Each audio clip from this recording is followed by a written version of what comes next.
Welcome to Upasana IAS Academy. Here I am with my next video on earthquake. So आज हम बात करेंगे earthquake के बारे में, waves के बारे में, ये P wave, S wave क्या है, ठीक है, और बात करेंगे earthquake किन किन वजह से आता है. So before starting my lecture, let me introduce myself. My name is Swarn Kumar. I have a fair amount of experience of teaching in competitive examination. I myself went through the interview stage of UPPSC, UPSC, RPSC, BARC and many more. So चलो फिर अपनी video start करते हैं.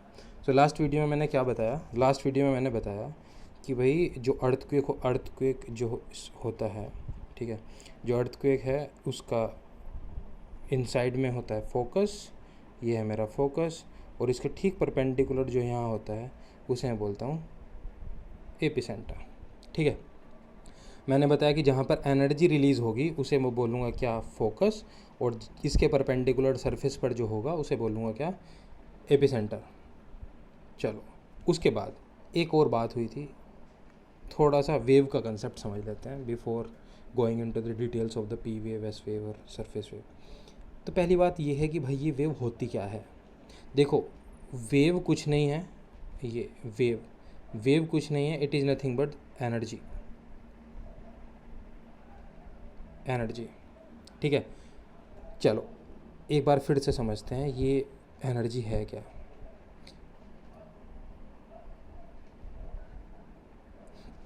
ये मेरा एक pond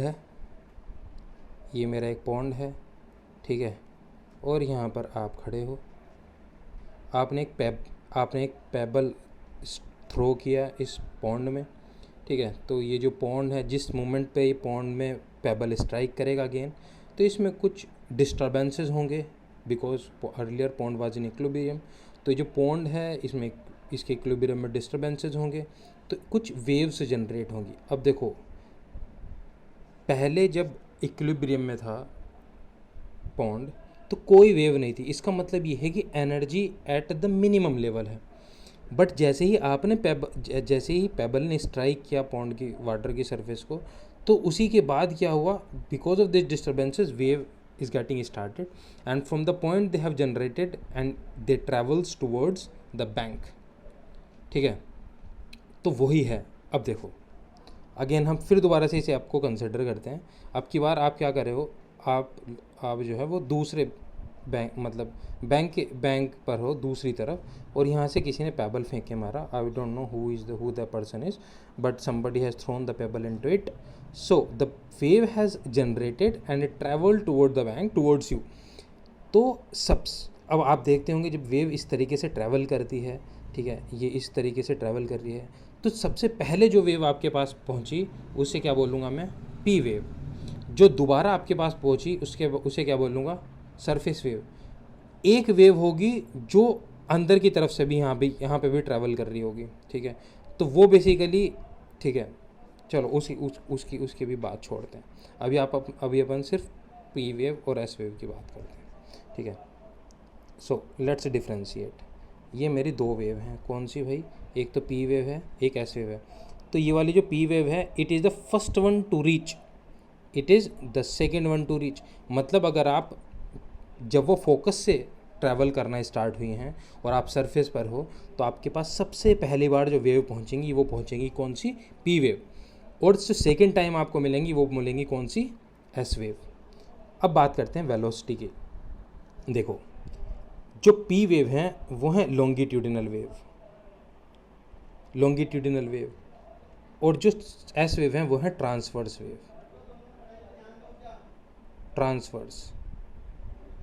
ठीक है, अभी समझ लेते हैं एकदम से ट्रांसवर्स वेव क्या है. लॉन्गिट्यूडिनल वेव, देखो लॉन्गिट्यूडिनल वेव ट्रैवल करती हैं along the length direction. For example ये मेरा अगेन पॉन्ड है, ठीक है, तो वेव इस तरीके से ट्रैवल करती हैं ऐसे, ठीक है.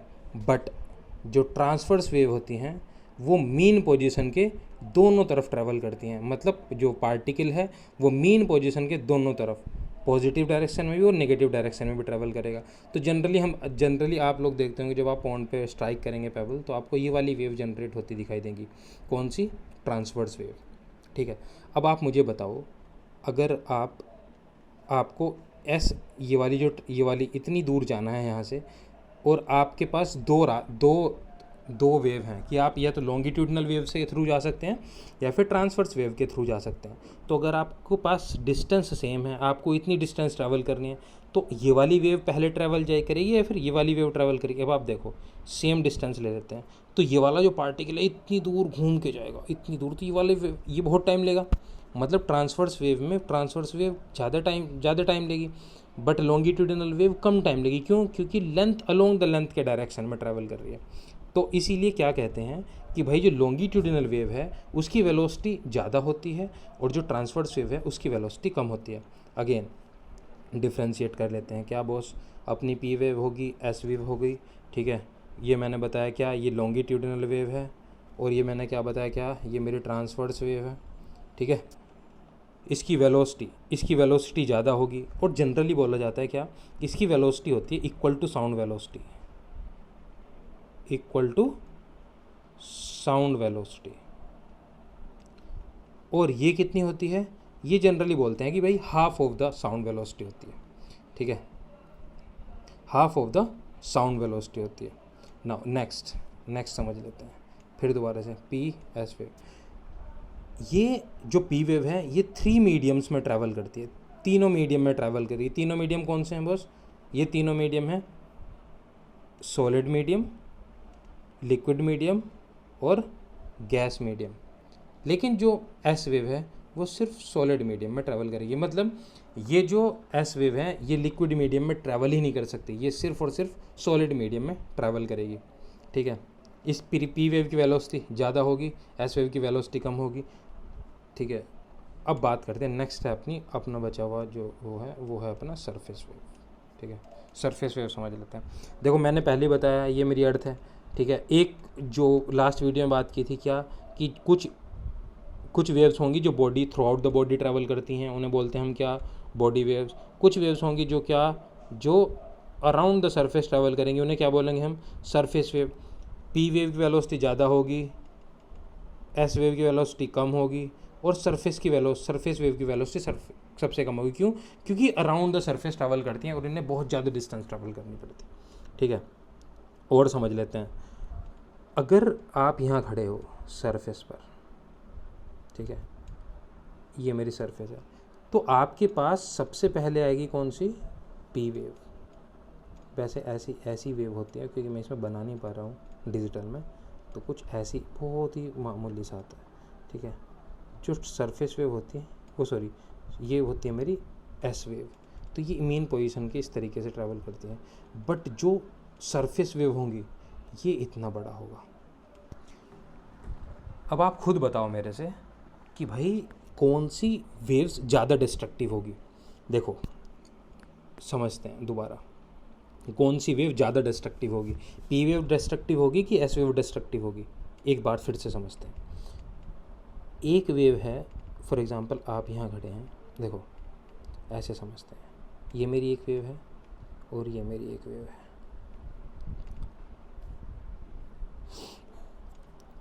आप अभी यहाँ हैं, ठीक है। जितना कम इसका डिस्टेंस होगा, क्रस्ट से मेन पोजीशन की डिस्टेंस जितनी कम होगी, उतना ही आप ऊपर कम जाएंगे, फिर उतना ही आप नीचे कम जाएंगे। तो इसकी वजह से क्या होगा, आपका जो एम्पलीट्यूड होगा वो कम होगा। Although I am going bit technical to make you understand. Amplitude का मतलब है कि मेन पोजीशन के आप कितना ज़्यादा ट्रैवल कर सकते हैं, मतलब मेन पोजीशन के आप कितने ज़्यादा इधर उधर ट्रैवल कर सकते हैं।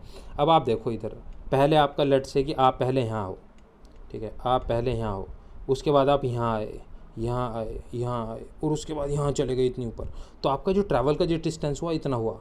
मतलब कहने का मतलब ये है कि आपका जो घर है वो सरफेस के इतना ऊपर जाएगा, फिर इतना नीचे आएगा। एस वेव में इतना ऊपर आएगा, इतना नीचे जाएगा।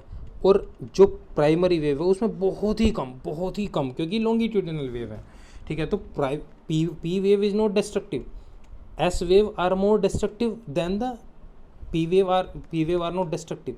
S wave are more destructive than the P wave, but surface are the most destructive. मतलब जितने भी अर्थक्वेक की वजह से जो डिस्ट्रक्शंस होते हैं डैम्स में, घर में, जितना भी हमारे इंफ्रास्ट्रक्चर को नुकसान होता है वो होता है एस वेव में। इससे रिलेटेड मैं कंसेप्ट समझा देता हूँ आपको सुनामी का। ऑल्दो सुनामी का हम बाद में एक बार फिर से बात करेंगे जब हम प्लेट बाउंड्री की बात करेंगे, जब कंस्ट्रक्टिव डिस्ट्रक्टिव और ट्रांसवर्स प्लेट बाउंड्री की बात करेंगे। बट अभी के लिए एक छोटा सा कंसेप्ट समझ लेते हैं। अब देखो, लेट्स से ये है मेरा इंडिया इधर, ठीक है, आपको वैसे समझा देता हूँ। मैंने इसका क्रॉस सेक्शनल व्यू लिया है। ये है मेरा इधर मेरा बे ऑफ बंगाल, तो मैं इसे टोटल को मान लेता हूँ इंडियन ओशियन, ठीक है। ये मेरा इंडिया है। यहाँ पर क्या है, ये टोटल मेरा जो है यहाँ पर ये बे ऑफ बंगाल है, तो यहाँ पर बहुत ज़्यादा पानी भरा हुआ है, ठीक है, ये पानी। अब आप बताओ, यहाँ पर थोड़ा सा डिस्टर्बेंस होगा। फॉर एग्जांपल यहाँ पर कहीं फोकस है लेट से, ठीक है। मैंने बताया कि भाई कहीं पर डिस्टर्बेंस होगा। मैंने बताया था कि भाई मोल्टन मैग्मा ऊपर की तरफ आएगा। याद करो लास्ट वीडियो में, अगर नहीं है तो please recall that. If you are not able to recall it, please watch it, ठीक है। तो क्या होगा, मैग्मा ऊपर आया तो उसकी वजह से क्या हुआ, यहाँ पर थोड़ा सा वॉइड क्रिएट होगा, क्योंकि ये प्लेट नहीं बोलूँगा अभी, तो ये सरफेस से मैग्मा ऊपर उठेगा, तो यहाँ पर एक डिस्टर्बेंस होगा। तो यहाँ पर जो डिस्टर्बेंस होगा, अब आप देखो यहाँ पर डिस्टर्बेंस होगा, तो मतलब क्या है बॉस, यहाँ से वेव जनरेट होगी। मैंने पहले ही कहा है वेव जनरेट होंगी। अब जब वेव जनरेट होंगी तो वेव यहाँ से ट्रैवल करना स्टार्ट करेंगी। एम्पलीट्यूड बहुत ही कम है, बहुत कम है, बहुत कम है, बहुत कम है, बहुत कम, बहुत बढ़ जाता है, ठीक है। जैसे जैसे इसका एम्पलीट्यूड बढ़ेगा, इसकी डिस्ट्रक्टिव पावर बहुत ज़्यादा बढ़ेगी। जैसे जैसे एम्पलीट्यूड बढ़ेगा, उसकी डिस्ट्रक्शन पावर बहुत ज़्यादा बढ़ेगी। मतलब the point it has initiated at the focus, the tsunami which has initiated at the focus, the energy is less, ठीक है। अब जैसे जैसे ये दूर की तरफ चलती चली जाएगी, एम्पलीट्यूड बढ़ता चला जाएगा, एम्पलीट्यूड बढ़ता चला जाएगा, तो सुनामी उतनी ज़्यादा डिस्ट्रक्टिव हो जाती है। इसकी बहुत ही एक इंटरेस्टिंग चीज़ है। इंटरेस्टिंग चीज़ ये है कि अगर आप एक मछुआरा हो, मतलब if you are a sea fare, if you are doing any kind of sea fare activity, तो आपको पता चलेगा कि आपको फॉर एग्जांपल यहाँ पर आपकी ये नाव है, या यहाँ आप सी फेयरिंग कर रहे हो, या आपकी ये नाव है, तो आपको पता भी नहीं चलेगा कि सुनामी आ रही है, ठीक है। इतना माइन्यूट सा डिस्टर्बेंसेस होगा, बहुत ही माइन्यूट सा डिस्टर्बेंसेस होगा, ठीक है। बट जब ये सरफेस पर आएगी ना वेव बहुत चलते चलते, तो ये जो यहाँ पर तो ये होगी कि कुछ सेंटीमीटर, मतलब कुछ ही सेंटीमीटर का जो मेन पोजीशन होगी, मतलब एम्पलीट्यूड होगा जो कुछ ही सेंटीमीटर ऊपर या नीचे होगा। बट ये जो जैसे ही किनारे पर आएगी, इसका जो एम्पलीट्यूड है वो मीटर्स में पहुंच जाता है, hundreds of meters. So you can imagine that कि भाई कितनी ज़्यादा डिस्ट्रक्टिव होगी। इसीलिए बोलते हैं, देखो ये मेरी अर्थ है, जितना फोकस पास में होगा सरफेस के, ठीक है, उतना ही डिस्ट्रक्शन कम होगा। जितना ये डीप फोकस होगा, उतना ही वेव ज़्यादा बड़ी मतलब उतने ही वेव को डिस्टेंस ज़्यादा ट्रैवल करनी पड़ेगी, उतना ही एम्पलीट्यूड ज़्यादा होगा। जितना एम्पलीट्यूड ज़्यादा होगा उतना ही ज़्यादा डिस्ट्रक्शन होगा, ठीक है। ये है बॉस। सो अभी तक हमने क्या पढ़ा, ये पढ़ लिया है, ठीक है, अर्थक्वेक। अभी दूसरी चीज़, एक छोटी सी एक और कंसेप्ट है कि हम अर्थक्वेक को मेज़रमेंट कैसे करते हैं, ठीक है, मेज़रमेंट ऑफ अर्थक्वेक। सो दो चीज़ हैं क्या, एक तो है अपना मैग्नीट्यूड, सॉरी